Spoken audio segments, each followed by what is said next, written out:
Thinksterboomster. Does it seem like there is something not quite right with society today? It seemed that way to me. I couldn't put my finger on it, though.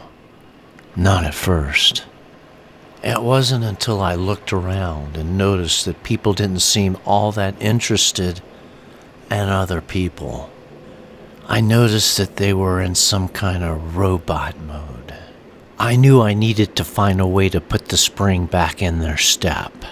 I realized immediately that society needed my help. Society needed me to provide perspective and guide everyone to a better life. I got to work straight away. First, I studied the problem, which was society didn't seem quite right to me. And then I pondered the solution. The solution was for me to preach the gospel. What the hell was that? I created a website with video conferencing and let her rip. Fire and brimstone, good and evil. I kept the audience on their toes with one story after another. Following the sermon, folks chimed in asking if I could give a relative or loved one an extra dose of the fire and brimstone sermon. I said, hell yeah, just give me a name. Somebody shouted back, Smitty, and I got to work on Smitty. I accused Smitty of everything in the book before I was sure I had saved his soul. Someone else yelled out, Little Ricky, and I focused all my attention on saving Little Ricky. I wasn't sure what Little Ricky was guilty of, so I hit hard with the fire and brimstone until Little Ricky jumped up and said, Hallelujah, I'm saved. That's when I got my first donation. After that, donations came in regularly. What surprised me most was that many people mailed donations, sending checks or money orders. I needed to automate this process. The remainder of the donations were made electronically. Occasionally cash was sent. I rented a machine that processed the mail. Feed a stack of letters into the machine, and it opens the envelopes and stacks the contents. Everything was then loaded into a scanner that digitized it. The contact information, correspondence, and donation. Digitized information was used to make automatic bank deposits and to maintain contact with a donor. Davide Nicoletti. Davide Nicoletti was not only a small business insurance agent, he was a genius. It was Davide's idea that we set up a chat box to communicate with folks. Type in a question and get an answer sure to lift one's spirit. Davide was a customer service mastermind. What was his secret? Davide used the scripts we pulled out of Panda Express fortune cookies. We entered the scripts into our computer, and just like that, we were spreading joy and cheer all around the world. The dough, or donations as we called them, were pouring in. Folks were sending me letters they assumed would be read by God. I knew straight away that I would have to answer the questions exactly as I knew God would if God had been sent the letters, which he had not. The letters were addressed to me, and I take God's job seriously. I worked very hard to maintain the equipment and possibly used bad language in the process. Some letters were sprinkled with glitter, which turned out to be a big problem. That's how the scanner went down the first time. I spent hours cleaning the media transport and cameras before I managed to get things back online. Jimmy? Yeah, I knew Jimmy from the neighborhood. I was surprised to learn Jimmy was now a big-time lawyer who worked with my small business insurance agent, Davide Nicoletti. Davide recommended that I set up an appointment with Jimmy to go over some details necessary to move forward with what Jimmy later referred to as laundry. Jimmy had moved up in the world. Back in the day, Jimmy worked at his uncle's pizzeria in Brooklyn. We called him Used Jimmy back then because whenever someone left a slice or two, Jimmy would go around and collect them until he had a full pizza. Then he would try to sell it to the folks standing in line and pocket the money. Half price. Not bad. Earl the Squirrel. Earl ran a laundry on Bergen Street. Had a Bitcoin kiosk in the back. Anyway, the idea was to deposit my donations into the kiosk, for which I would receive cryptocurrency. The first time I deposited cash for crypto, I figured out how the squirrel got his nickname. You stick a bill into the kiosk and Earl begins darting about in a manner that would, let's just say squirrely is a fair description. Twitchy might be another. Little Ricky relapses. A couple of NYPD detectives stopped by to tell me that Little Ricky was on the tear again. 5 men mangled. Little Ricky at the helm is how law enforcement summarized it. It didn't seem fair though, at least it didn't tell the whole story. This is what happened. Little Ricky's dad, Big Ricky, invited a bunch of his army buddies out boating. Everything was cool until Big Ricky realized he had too much to drink.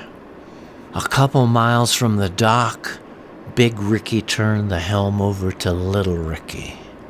Little Ricky was completely sober and gave it a go. Someone shouted, "Give her gas." Little Ricky pushed hard on the throttle, and the crowd cheered Little Ricky on. The army buddy smiled at Little Ricky. Little Ricky smiled back and gave her more gas. The dock got closer and closer. Little Ricky couldn't see much because he was too short. The last thing that Little Ricky could remember seeing was the look of terror on the faces of his dad's army buddies. Little Ricky smiled back and tried to give her more throttle. After that, the boat slammed into the dock. Now, I don't know that I would award a medal to a second grader for bringing her back to port the way he did, but I saw no need to blame Little Ricky. It was just one of those freak accidents. Little Ricky needed someone to vouch for him in court. So I show up to court and see Little Ricky and Big Ricky and his army buddies there. Little Ricky looked okay, but the rest were a mess. I testified. I told the prosecuting attorney that Little Ricky was a good kid and that I had never known him to get liquored up or drive anything. I don't know whether or not the judge believed me about Little Ricky being sober, but the jury found him not guilty of roughing up the army dudes. All charges were dropped. Little Ricky was clean, but the feds had some questions for me. They wanted to know about the donations. 9 days later, they called my case. Jimmy explained everything to the judge. The donations, crypto, Big Ricky, and his army buddies, the whole 9 yards. The jury tried to convict me on 39 felony counts. It was only due to the good grace of people like Earl the Squirrel who stuck up for me in court and said things like how I was okay. Squirrel was right, I was okay. Squirrel went on to say that I had never shot anyone. Squirrel was spot on again. Then he said I didn't bung up the machines. I don't know. I don't even know what he means by that. But if the squirrel says it's so, it's so. The squirrel just kept going in a solid effort to build my character and self-esteem. I think the whole courtroom lit up as the squirrel went on about the laundry and about how I was like a son to him. I started feeling better after the squirrel's heart-wrenching testimony. I got the good news, and I got the bad news. The judge was able to talk the jury down from the 39 felony convictions, so long as I left Brooklyn immediately. It seemed fair at the time. Leaving Brooklyn at 2 a.m. for the south side of Jersey. It was quick. Immediately after the court proceedings, Davide, Jimmy, the judge, the squirrel, and the jury headed over to my house and packed my stuff up. They were quick and efficient, the best I have ever seen. The next thing I know, I was packed up and headed for the south side of Jersey. Fast forward a bit, my vacation in New Jersey didn't last long. I got kicked out of Jersey for mispronouncing water, or at least that's how it started. I was minding my own business when some dude asked for directions to the beach. I told him how to get to the beach, and I guess someone overheard me say water a couple times, and it got ugly. In an unsuccessful attempt to turn the outraged dude's frown upside down, I threw some of that glitter on him that I had cleaned out of the machine. Dude went nuts. I suspected that the dude was possessed by the devil or something, so I baptized him. Problem was, in my haste to save his soul, I hadn't realized that I was holding his head down in a toilet. It all happened so fast. I completed the baptism and saved the man's soul, but I was not rewarded. No, heck no. Dude disapproved of the service and complained to who I can only assume must be the Pope of New Jersey. The good news is that I got another baptism under my belt. The bad news is that I can't go back to Jersey. In closing, spreading the good word is not always an easy task. Sometimes God tests you, like with the glitter. I love New Jersey, and I believe that God could possibly love New Jersey as well. I guess I wish folks in New Jersey were a bit more chilled about word pronunciation. I have moved on now, living in the heart of Dixie, playing banjo, bingo, and Bon Jovi. You should hear the way they pronounce Wooder in Daleville. I'm here. Welcome to Thinksterboomster.